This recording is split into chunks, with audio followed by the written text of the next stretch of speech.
Hey everyone, let's take a look at line 104 in our Accent on Achievement book, the theme from the New World Symphony, that's Symphony number 9, by Antonin Dvorak.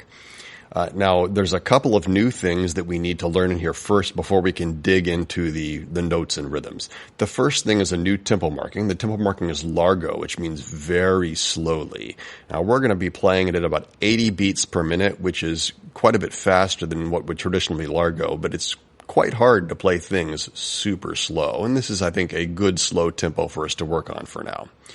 The next thing we have to worry about is the roadmap. Now, we've seen a dal segno before. This is our first time to see a da capo. So dal segno, DS al fine, means we go back to the sign, which we had to do when we played the Ode to Joy. Now we have a DC al fine, which means we have to go back to the beginning. Da capo means beginning, and we play until we get to the word fine, which means the end.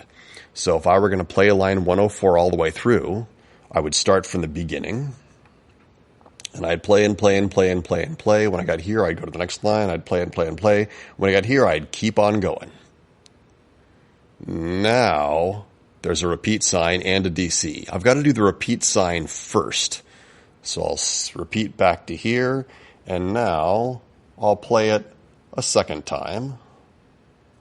And now I get to DC al fine. So I'll need to skip all the way back to the beginning, and now I keep on playing until I get to the word fine, and that's where I stop. So it's really important when you do this, you keep track of where you are on the roadmap. So you remember to first take the internal repeat at the end, and then the second time through the repeat, you take the da capo all the way back to the beginning, and you play until you get to the word fine, which is where you stop. All right, now let's take a look at the rhythm. This piece has a lot of dotted quarter notes in it, and when I see students play this tune for the first time, there's usually two common mistakes they make. The first is they see dotted quarter note rhythms, like we see in almost every measure, and they interpret it as quarter notes instead. So instead of this rhythm, they might play this rhythm. And instead of this rhythm, they might play this rhythm, which clearly aren't the same. The other mistake I see kids make is they will see a rhythm like this and change the rhythm to a dotted rhythm instead.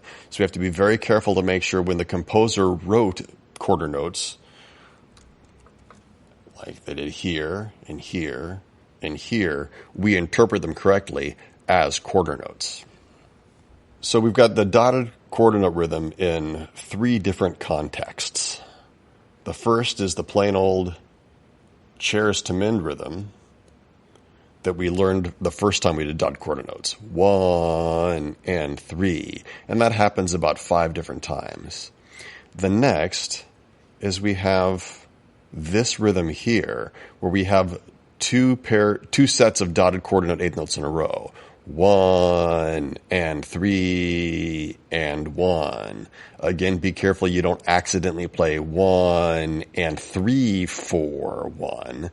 That last eighth note has to be the and of 4, which is a pickup to 1. 1 and 3 and 1. And then finally, the last context we see it in is here at the end. 1, 2, 3 and 1. And like I said before, I have to be careful that we don't accidentally interpret that as a dotted quarter note. 1, 2, 3, and 1. Now, as far as notes go, for most instruments, their notes we're already familiar with. But for the clarinets, we have to play our high register that we've just started learning, and we have to add 2 more high notes that we weren't familiar with before. And then we have to play very low notes in the last part of the tune, or the bottom part of the tune. So, to remind you, the high register notes, we all use our register key in the back of the instrument, and use fingerings we're familiar with from lower notes on the instrument. We learned before that the fingering for low A is also the fingering for high E if I push the register key. The fingering for low B flat is also the fingering for high F. The fingering for low C is also the fingering for high G if I press the register key. Now, we're adding on to that a high D, which is the same as low G, except for the register key, and then high C. Now, you've got to make sure you've got your pinky on the correct key to play that C. There's 4 keys here. So there's a bottom row of keys and a top row of keys, and then each one has an outside and an inside key. Outside, inside. So when we play our low C, that's the bottom row of keys, the inside key. It's the one you have to reach the furthest for to play. So that's going to be our high C fingering. Now, one mistake that students sometimes make that we all need to be aware of is in this bar here. That note is a B natural for the clarinets and trumpets. It's an A natural for the flutes and trombones, tubas, and percussion. It's an F sharp for the saxophones. If you play a B flat there, it's going to sound not very good. So for the clarinets, remember B natural is the middle finger on our bottom hand, same as the F sharp for the saxophones, middle finger on our bottom hand. All right, let's play it. I want you to follow along while I play it the first time, and then you can rewind and play it along another time. You want to make sure that you follow the road map.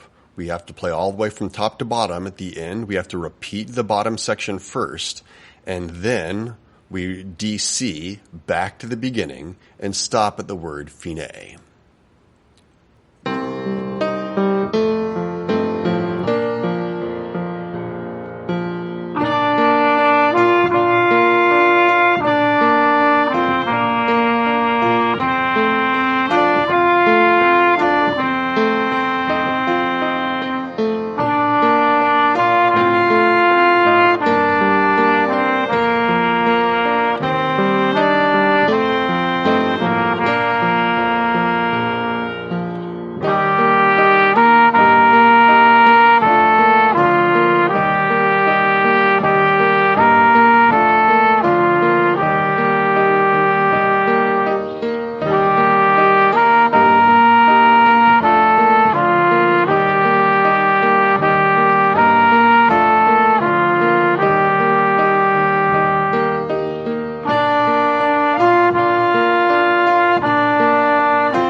And I should have also pointed out there's another B natural or A natural or F sharp that's right there, 3 bars before the end as well.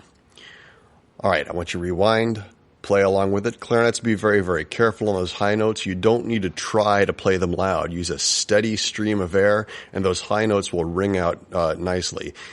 You'll only run into trouble if you try and You only really run into trouble if you try and play them loudly, in which you're likely to squeak, or if you're afraid of them and don't use enough air power, and then those notes sag and sound very flat or don't speak at all.